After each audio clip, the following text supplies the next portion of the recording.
Hello everyone, it's Nina Mercier. And Corinn and Today we have a very juicy topic. Oxytocin. Dun dun dun! Okay, so today we're talking about oxytocin, which is the bonding chemical. It's a neurotransmitter, and there's more and more awareness about oxytocin, and in particular, the pain of experiencing oxytocin detox for women. Do you want me to talk about it? Yeah, you can say whatever you want. Okay, so oxytocin is the bonding hormone that bonds mother to child, but also can bond human beings. Lovers, once you become physical, it's actually harder for the woman to break away in most cases than the man. Mm-hmm. Men, this is what I heard. So for women, we're bonded for about 3 weeks after being physical with a man. And men it's like 2 days. Mm-hmm. Mm-hmm. And we wonder why. We're like, why isn't he calling? He's just not bonded. Yeah. So sometimes we think that we want the person, but maybe we want the chemicals. It's like a drug addiction or something. The rush. So it's and in some cases, after a relationship for women, it can be 4 to 8 weeks of oxytocin detox, and it's equated as painful as coming off of any other type of drug. And the teenage girls, when they're texting and when they receive a text, they get this rush of oxytocin. Mm-hmm. It can even be from a girlfriend. Mm-hmm. So oxytocin isn't bad. It's a chemical that happens when we're bonding with people. So it's now being equated as the love chemical, oxytocin. However, what happens if we're bonding to people that maybe we don't want to be bonded with? Or been there. Oops. Yeah, we're back together. We broke up. We're back together. 7 times. 7 times. Really? Have you had it 7 times? Wow. Oh, this guy. Oh, he was so sexy. Yeah. And just, Wow. Right? Hey. But we had nothing in common. Nothing at all. Like, the only thing we had in common was our bodies liked each other. Mm-hmm. And so that's not what I was looking for. I wanted a lifelong partner, someone I can be friends with and yes, and communicate with. Mm-hmm. This guy, we were just yelling all the time, and it's like, oh my God, really? Yeah. And I break up with you, and then he would be like, well, can we just talk? And then he'd end up holding my hand. Mm-hmm. We'd end up hugging. Rebonding. And I'm like, well, I don't want to break up with him. And then he would leave, and then I'd be like, what am I doing? Yeah. Like, what am I doing? Oh my gosh. And okay, get it together, girl. So you want to know how I did it? Mm-hmm. Okay. I was shaking. Like, this is like crack, even though I don't know what crack feels like. But it's like what I've seen on TV and heard in the explanation. I was shaking. It's like he was my last bit of drama, adrenaline, all the time fix. Mm-hmm. And that's how I grew up. So, when you grow up in something like that, it's very familiar to be in another adrenaline fix relationship. And what I did was I knew I had to do it. And he went to go get a drink of water, and I said, please, everyone, spirit, like my higher self, all the angels, archangels, please help me. And then he came back in, and I was different. And he said, what's going on? And I started crying. I was so upset to give up my crack addiction, right? Just like...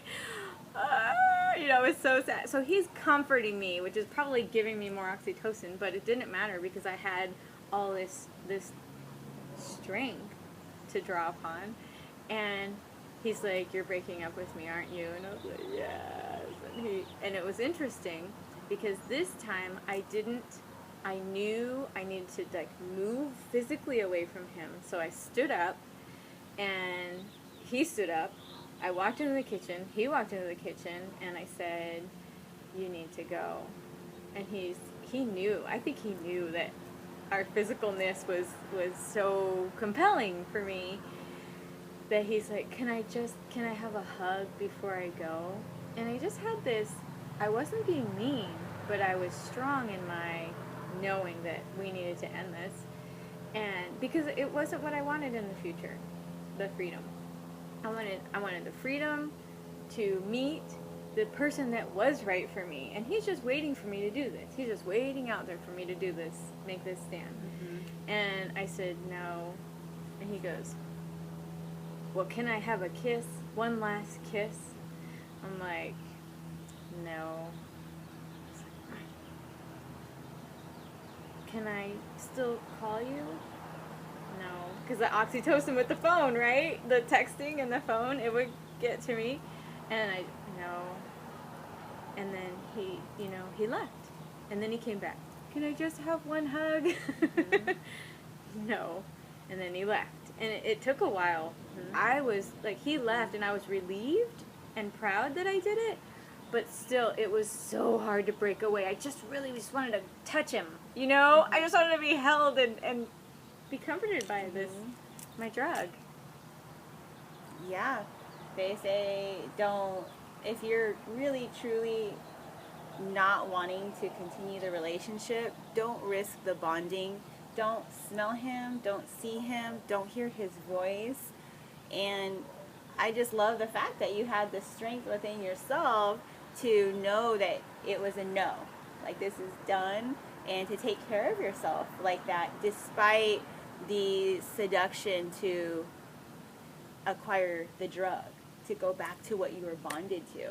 I mean, literally, like, think about it. If something is bonded and you separate it, like, there's an intelligence in this that knows I'm supposed to be here. It's like, So, and here you are, an individuated, healthy human being that found your extraordinary love, and you had to find the strength within yourself to say no to that oxytocin detox.